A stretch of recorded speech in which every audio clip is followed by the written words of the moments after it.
Hello and welcome to JavaScript Marathon, a full day of free online courses in some of the leading web development technologies and concepts.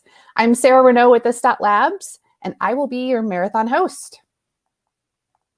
We're kicking off our day with Balázs Tápai, software engineer at this.labs. Welcome to JavaScript Marathon. Hi, everyone. He will be presenting functional testing with Cypress. And we also have his Twitter handle coming soon.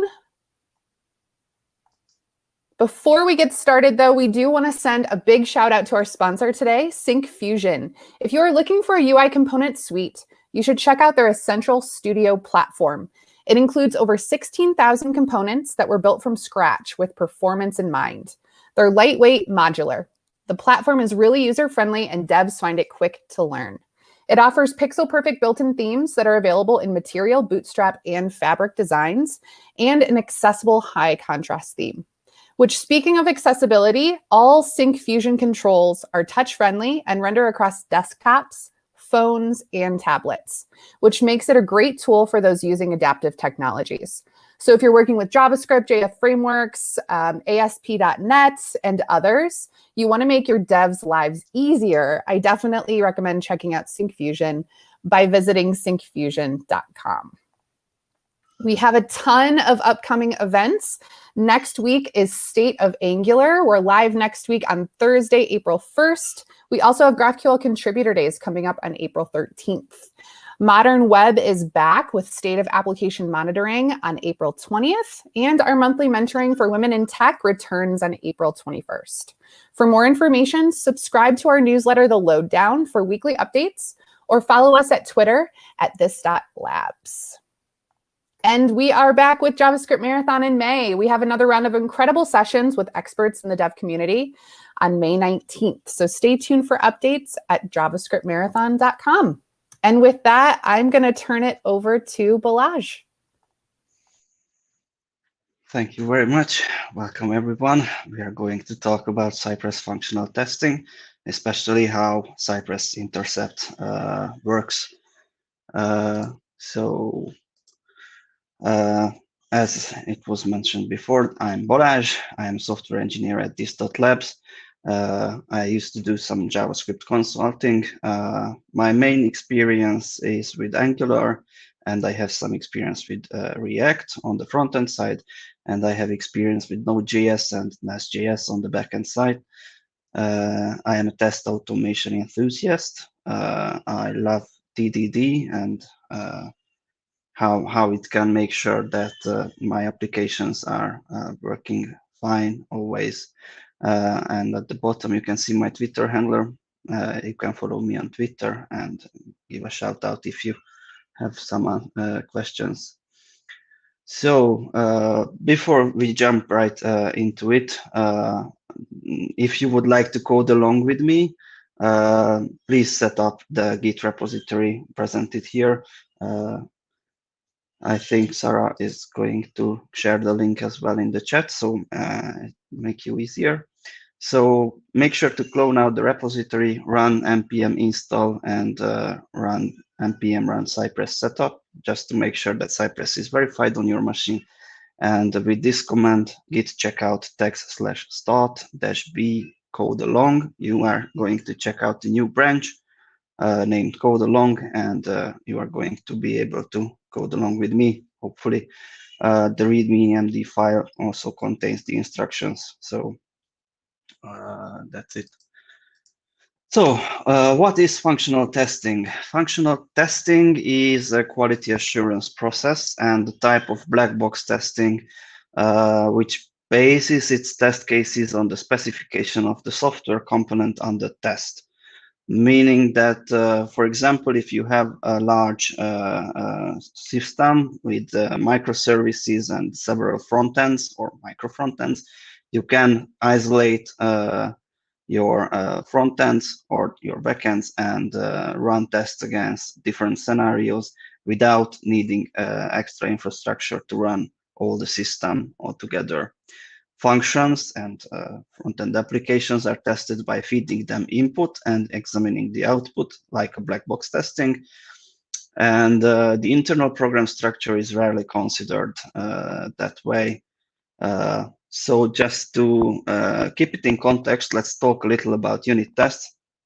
Unit tests test small pieces of logic inside components, and it is always a good question what to test. Should we mock everything? Should we inject valid dependencies? It's always a large area of questions. And there's also the code coverage argument, like how much is enough. I believe that testing getters and setters or click handlers that call a function on a mocked service is not really worth the time invested in them. And let's just check what's the difference between unit and functional tests.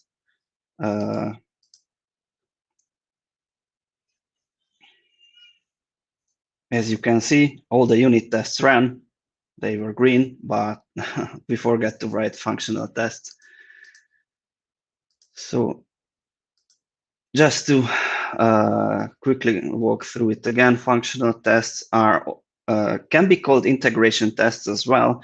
I don't really like to call them integration tests because with my background, integration stands more close to end-to-end testing. Because in my experience, integration testing tests the integration between APIs and front ends, or several APIs that communicate with each other, or microservices. That is why I use functional testing and end-to-end testing as terms, because integration testing can be confusing. Functional tests enable us to test component interactions. For example, when you click on a button and the form submits, or if you fill an optional field and another field becomes required. So those are user interactions, and yeah, that is the best thing you can do with your front ends, to test them as a user would use them. Yeah, so as I mentioned before, functional testing separates and isolates the test target from dependencies, like a front end from a backend. And you can test edge cases as well. So in an end-to-end test, it is really hard to test server errors, because you don't want your server to throw errors while working properly. But testing how your front end reacts when something goes wrong is really important, because it should fail gracefully. And functional testing treats the application as a black box, so the underlying logic is not interesting. You can write your tests in a way that your test doesn't care about how state management was implemented. You can use NGRX or just simple behavior subject services. And writing these functional tests greatly reduces cost of refactors, because there are those situations when you start with something simple, like behavior subjects and subjects as services for your state management, but later you need to migrate to a more larger set of libraries, like you need to use NGRX for state management. Refactoring that code without errors is a hard task, but if you have these functional tests, you can do it. You can even replace the underlying application. So if you need to rewrite your application from Angular into React or Vue, you can do that as well, as long as you use consistent data test ID namings.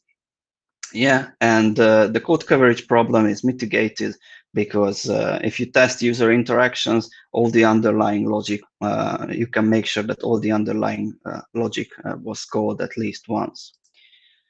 And why Cypress?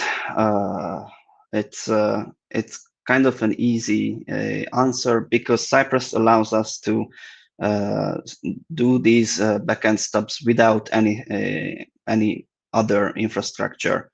You don't need a Selenium server to communicate with the browser. Cypress wraps around the browser, and you don't need to implement your own mock servers, because with Cypress you can intercept requests. So Cypress allows us to write fast and reliable tests, both functional and end-to-end tests as well. They are easier to debug because of the Cypress debug tool, and that doesn't need that much of an infrastructure. I'm sorry. Also, Cypress is framework agnostic, so yeah, you can, as I mentioned before, you can completely rewrite your UI in another framework and leave your tests alone. Yes.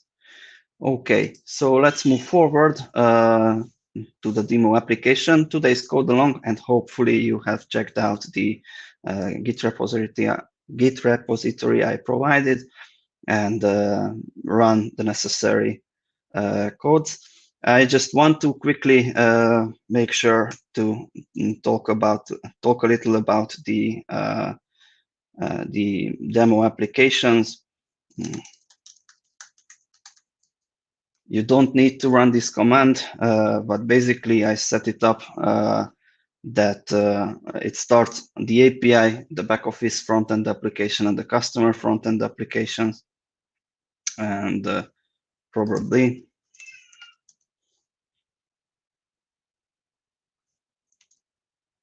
it is going to load soon.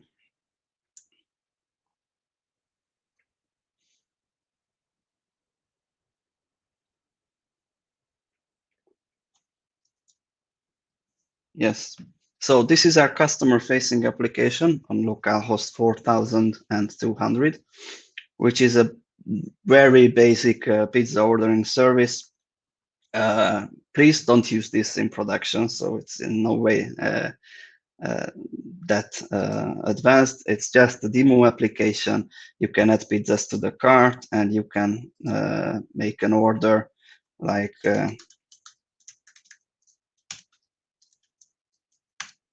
this one. You can place the order.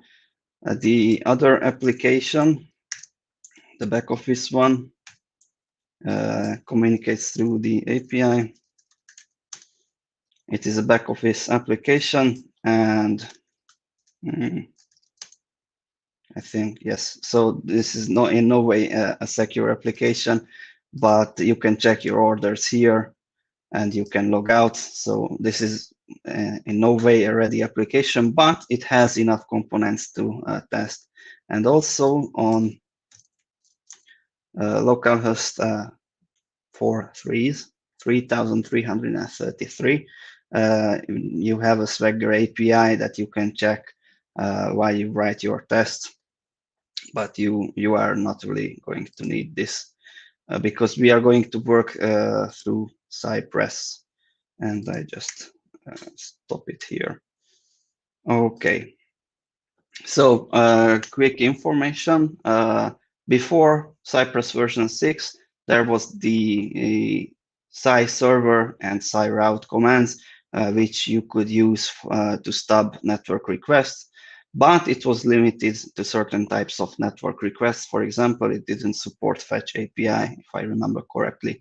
After version 6, we have intercept, which works with all types of network requests. You don't require to run server first, but be careful because intercept currently, at least in this talk, we have version 6.5.0 of Cypress. It does not support overriding intercepts, so we need to separate our tests differently. And let's do some code along. So we are here in the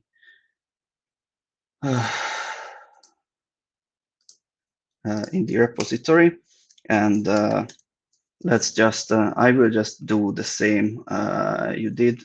Git checkout text start with code along, and as you can see, I am on the code along branch, and our first task is in the #1 pizza list spec TS file. I hope I zoomed in my editor so everybody can see it. I hope it's enough.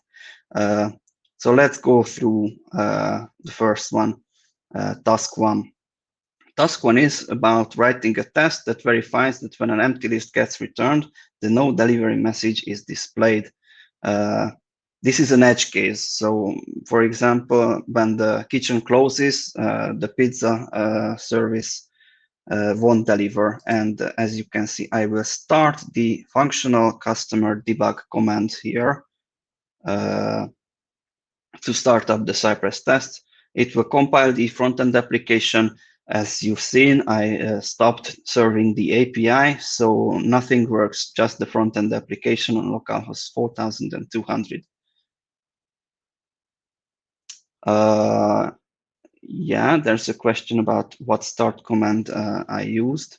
For the Cypress tests and for the code along, you are going to need to run this code functional column customer column debug.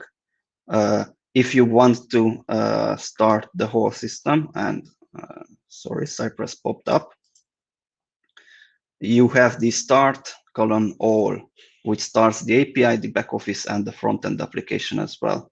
I hope I answered your question.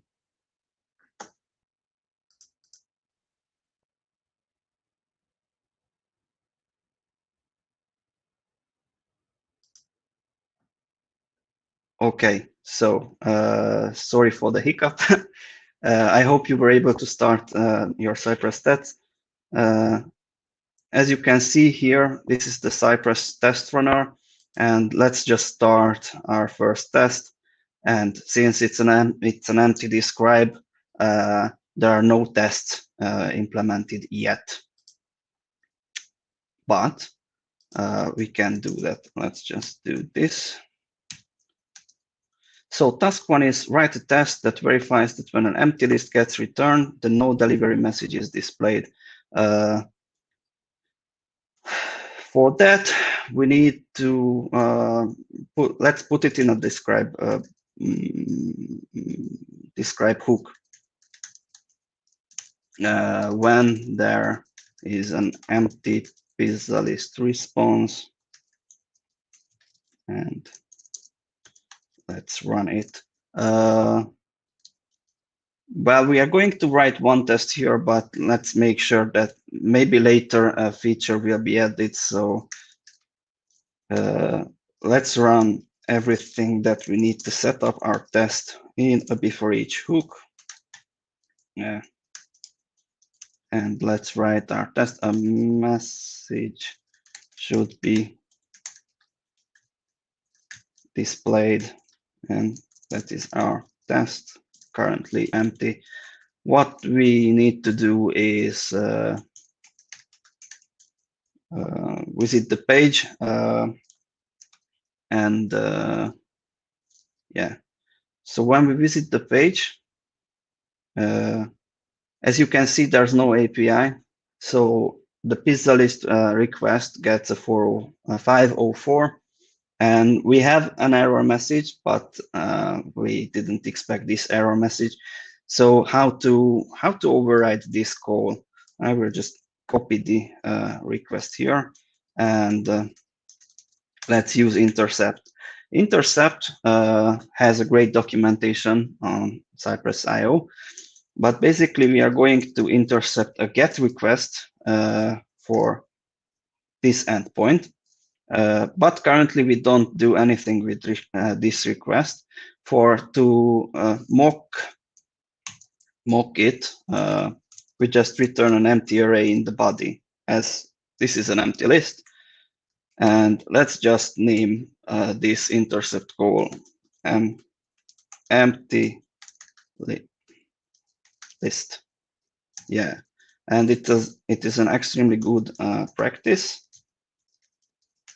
that whenever you intercept a request, you wait for it with Cypress wait, and make sure you put an @ tag before its alias. So yeah, Now we need some assertions first. Luckily for me, I know the application. You don't really know the application, but to check where this message is contained and what's the content, we can open the pizza list component HTML. And as you can see, here there's an H2, which checks if the pizza list is empty, then it will display this message. And we have its data test ID as a no delivery. So I will just copy this text because it should be here. So what we need is we use Cypress get, and we are going to use the data test ID attribute search. And it was no delivery.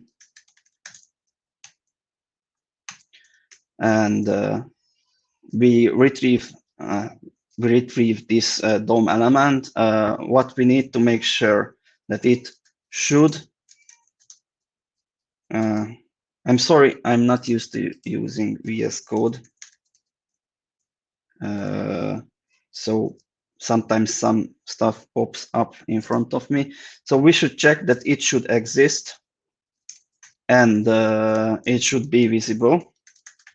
Like we check that no error pop-up or something is in front of it. And it should contain this error message.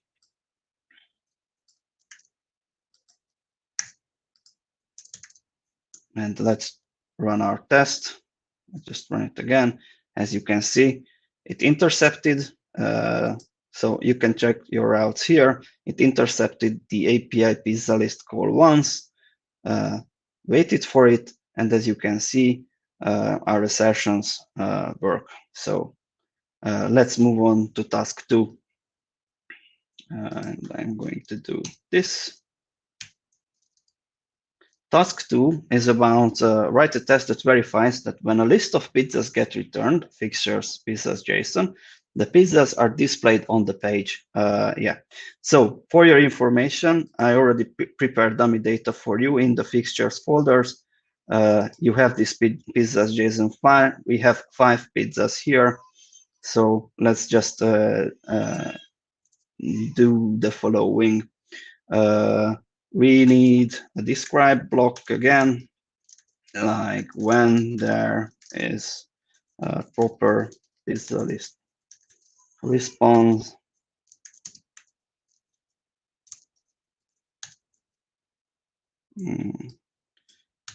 Somehow auto format doesn't work for me. We are going to set up our test in the before each, and we are going to write a test about should display the let's go. Let's check for the first pizza now, the margarita.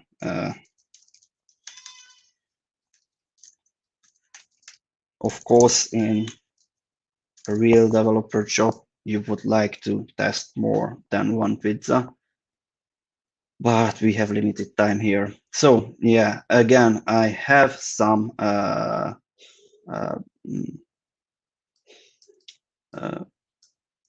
pre-existing knowledge of the application. We just copy this first one here from the previous task, because this is basically the same. We need to intercept the pizza list call, open the page, and wait for it. But this is going to be pizzas. Yeah, and we don't have to show, and we shouldn't return an empty one. What is good about Cypress that its configuration is already set for you in the fixtures folder. So when you want to return a JSON file, you just type fixture and the name of the file, which is pizzas JSON. And just to quickly check it, as you can see, we get the pizzas request and we have the pizzas here. Now, as I mentioned, I have some pre-existing knowledge, but if you go back to the pizza list component, you can see that there is a pizza display component here. It has the data test ID attribute for the pizza name. And inside it,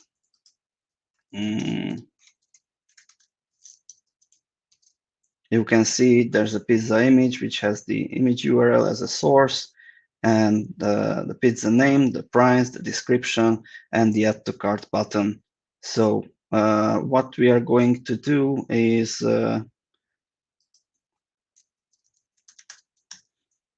we are going to get the data test ID Margarita first. I have some code prepared for this. So we are going to get the Margarita pizza. We alias it, and we make sure that it is visible. And we are going to do two other things, like get. You can use the alias here as well. We get the previously retrieved image, and we find the closest image tag, and that image should exist, and it should be visible, and it should have attribute src. What was the? It should be this one. Yeah. So we get the Margarita pizza. We find the image. It should exist. It should be visible and have an attribute with this API call. And yeah, let's just get again the Margarita pizza, and find. So in the component, as you can see, there is a button which has the data test ID add to cart button. So we should find it like an attribute, and it should be visible, and it should not be. So it should be clickable. Like, okay, so we wrote our test, and let's check what happens, and it fails because our image request needs our API. How to fix it? Let's get here and copy this one. I prepared the pizza JPEG in the fixtures folders for you. Basically, what we are going to do is replace every JPEG call to this API with the pizza JPEG, and let's save it. And as you can see now, our test runs forward. As I've mentioned before, you couldn't have done this with SciRoute because it didn't support the fetch API, but with intercept, you can intercept all of the image requests and you can replace them. For example, if you want mock data for a highly secured application, you can replace, so you can have mock data like PDF files and stuff for downloads if that's ever needed to replace that. So make your test secure. Okay, so our task 2 is ready, and let's do the task 3. We need 2 tests to test the edge cases, yeah,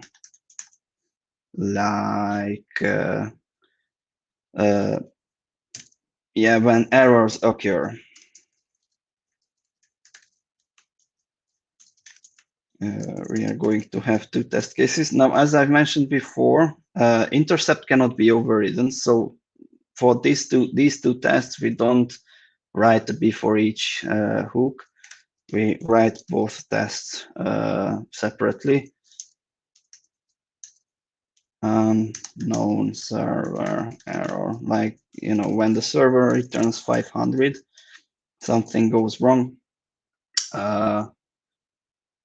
Let's just copy the first one here, and it should return a status code of 500.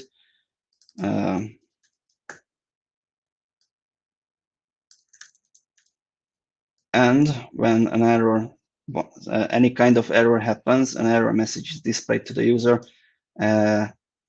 Same thing happens here. As you can see, we have this network error template in our application, which has a sorry, an unexpected error occurred. I just copy it here, and it has this data test ID server error. So I just have some code prepared here.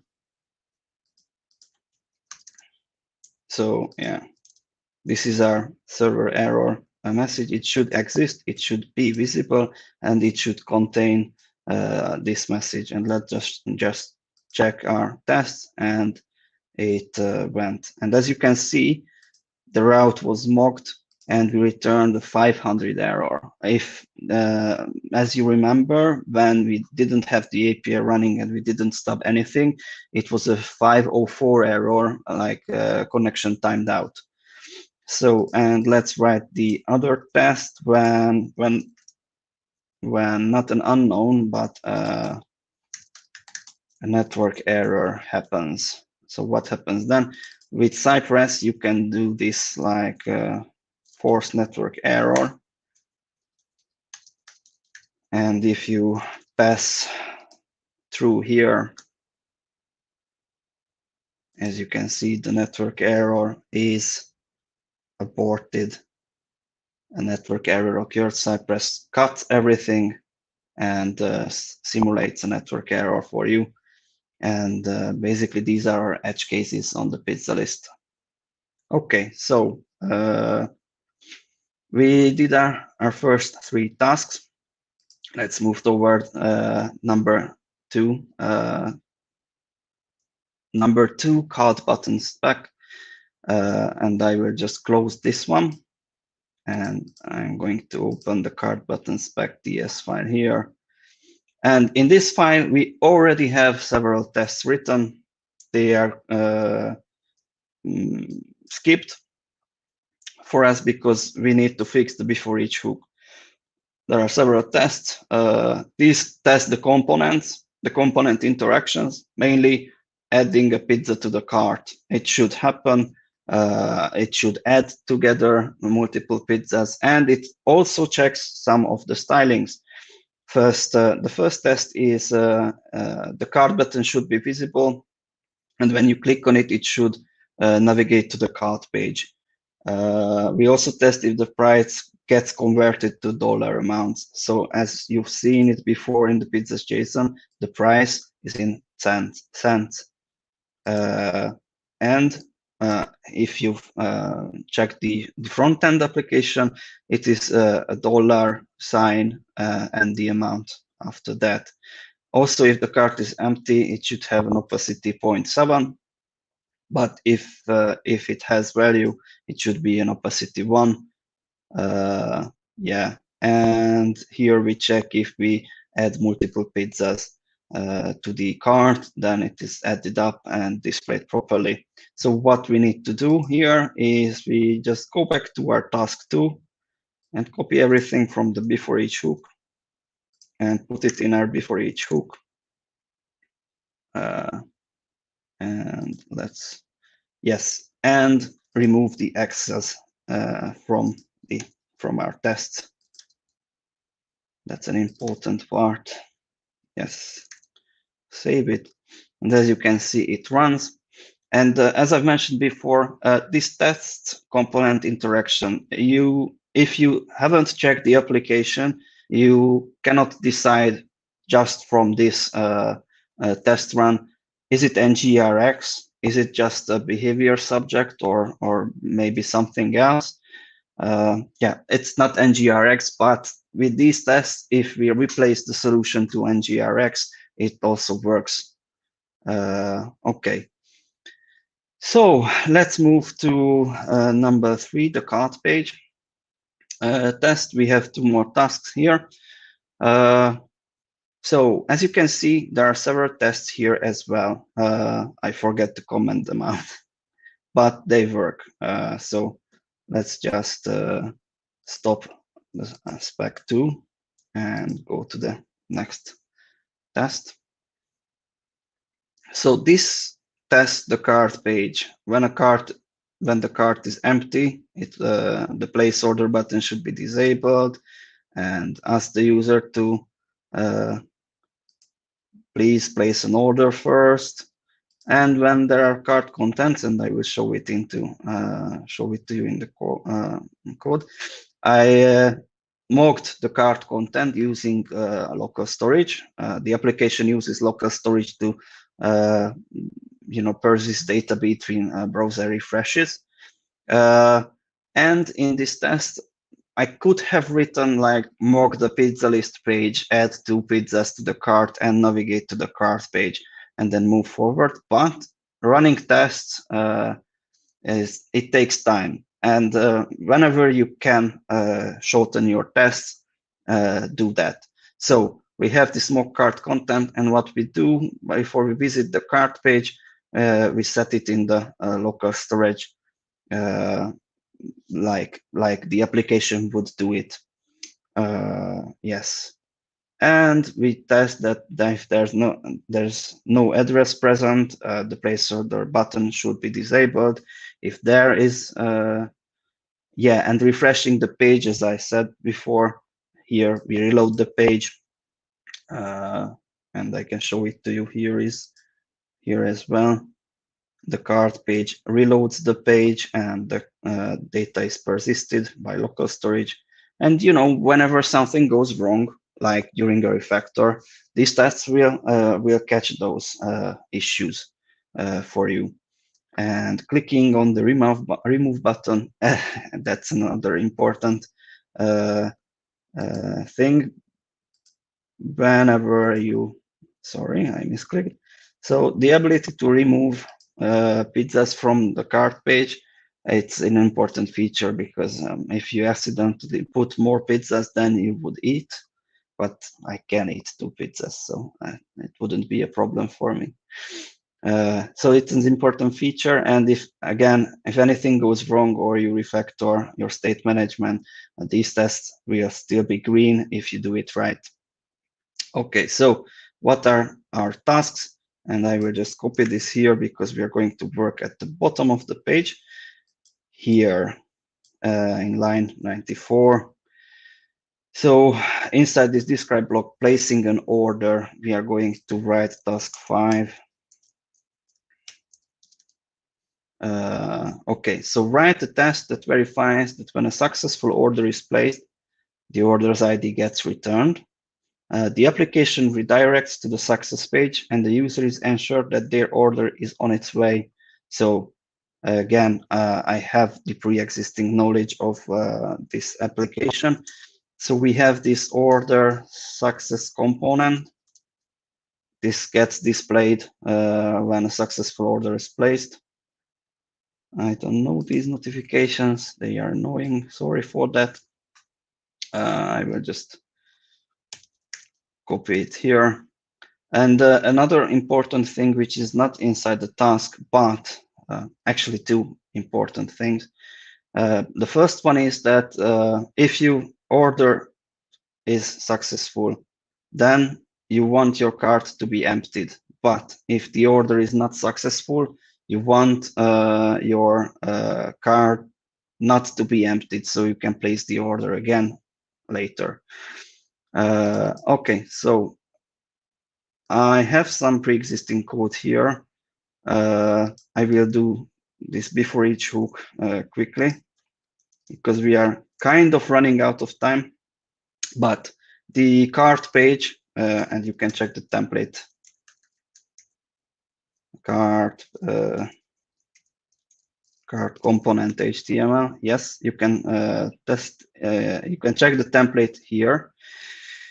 And as you can see, we have some inputs here with labels. They have IDs. Payment method is a select, street, city, etc. And because we are running out of time, we get these elements using their IDs. But all of those should be visible. They shouldn't be disabled. And we type gotten there. And the street is primary 32. And the select should not be disabled as well. And we select the card using Cypress's select chainable. So a successful order should navigate to the success page. I just copied this. But a successful order navigates to the success page and clears the cart contents. That is an important thing. And also we have two inputs, the street and the city, but when we send the request, they are concatenated. So what should we do to send a successful order? We intercept the post request here, and it is the API/order endpoint. And as you can see, we just return an ID, a number, and I just alias it as order request. So this way we ensure that sending whenever we click on the place order button, which has the data test ID place order, yes, here, this button, and I will. So when it should be visible and it should not be disabled, and we click it. When we click it, we can, of course, wait for the order request. Okay, but as I mentioned, it concatenates the street into an address property, and we don't really want to check if the ordered pizzas are the same here. So we just put an it's here. So Cypress waits for the order request. Then when it arrives back, we check its request body, and that, no, I'm sorry.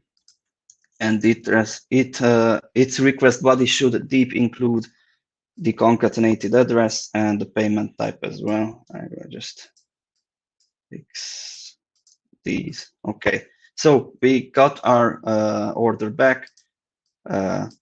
We should also check that the URL contains the /success. And if you remember correctly, we have this order success component, which has the data test ID success message. I will just copy my pre-existing code here. So we get it, it should be visible, and it should contain that the order is on its way. And we need the cart button to be empty. So we have this test already here in single order.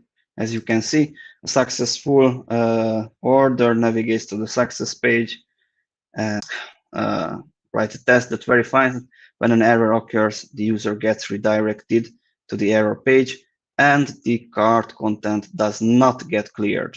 Okay. So what should we do here? We intercept the order request again. So this is the successful order. Let's just create the it first. It, when an error occurs, user should be redirected to the error page and the cart contents are kept. I will just move this one here in the new line. Okay, so when an error occurs, user should be redirected to the /error page and the cart contents are kept.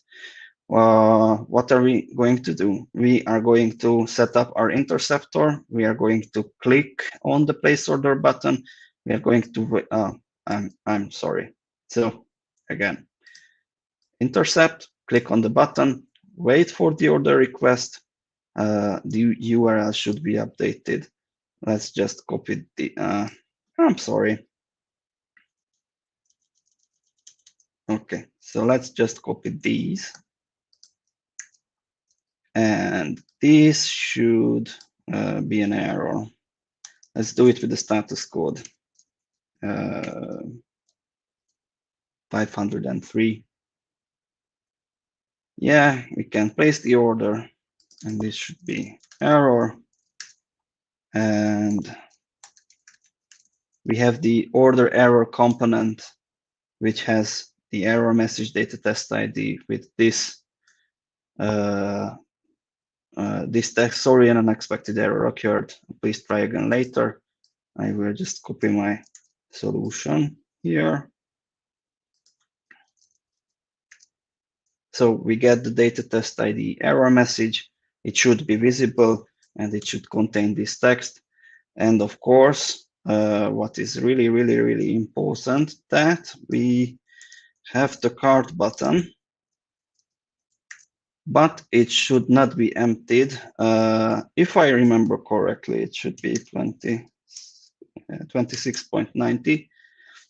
And when it's not empty, it should have an opacity of 1, and it should also be visible. And let's check our tests. Yeah, they all ran green. Let's go again together. We intercept the /API/order request, which is a post request that got matched once in this test. We return with a 503 error, and we check the request body as well. And we check that the URL contains error. We have this error message, and the cart it for the first time, yeah, 2690. Okay, and we don't have much more time for our other tasks. So thank you for your attention. I will just close this. And I will stop this, and let's see. No, we are here. We arrived at the Q&A section. I wanted to mention thank you for joining us. It was my first talk. I hope you liked it. Let's do a little Q&A, and I just want to mention that we have some quality trainings available on this topic. And if you are interested as a company or as a person with a small company, reach out to hi@this.co and ask questions about it. Excellent work. Loved this topic, Balázs. Let's get going to some questions. We had some a little bit early. So Elias had a two-part. So the first part is, does Cypress start your backend API server and front-end web app server? That's an excellent question. Short answer is no, it does not start the API. And if you just use Cypress, like install it and generate its folders, it won't start your front end it won't start your front end. But there are certain solutions, like this particular project uses NX Workspace, which is a great tool to scaffold your application. You can do React applications, you can do Angular applications, Nest.js backends, simple web applications, etc. And they set it up for you. So when you generate your front-end application, it generates the Cypress test set up for that as well. And this command does start the front-end application for you for testing. But I have encountered issues in CI where we needed to start the front end in a production mode with a reverse proxy. For that, I recommend using Docker containers and Docker Compose. and you can intercept. You can open the hosted production code, and you can wrap Cypress around it, and you don't need an API then. For functional testing, if you want to do end-to-end testing, that's another topic, and you need to run the server. But that's a higher level of testing, which we cannot do today, but hopefully in the future. And then the other one, you might have kind of answered this, but is this like Node launching your services first, then starting the Cypress test? In this repository, yes, NX Workspace has this scaffolding stuff, and it runs your ng-serve, because these are Angular applications, and it runs ng-serve, and it is configured to reach out for 4,200 ports on localhost. But you can configure Cypress to check another base URL or stuff like that.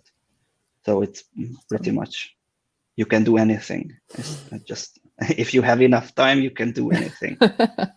Good advice. So our next question, Leo had just a short question. He asked, can the alias be the same? So this might have been a timely question as you were coding. Oh, yes. It's a good question. And to be completely honest, I don't know. I always aliased my requests differently in separate tests. But if you alias your request in the before each hook, in every following test, that alias can be reused. And I believe if you reuse an alias, then you are going to override the first one. I'm not 100% sure, but that seems to be logical. Great. We don't have any other questions right now. We just had a lot of people thank you for the training. Also, we did have a couple late people that started. So we do have the GitHub repo. It's in the comments, but also you can find it here if you want to code along later. This is a great repository to do that.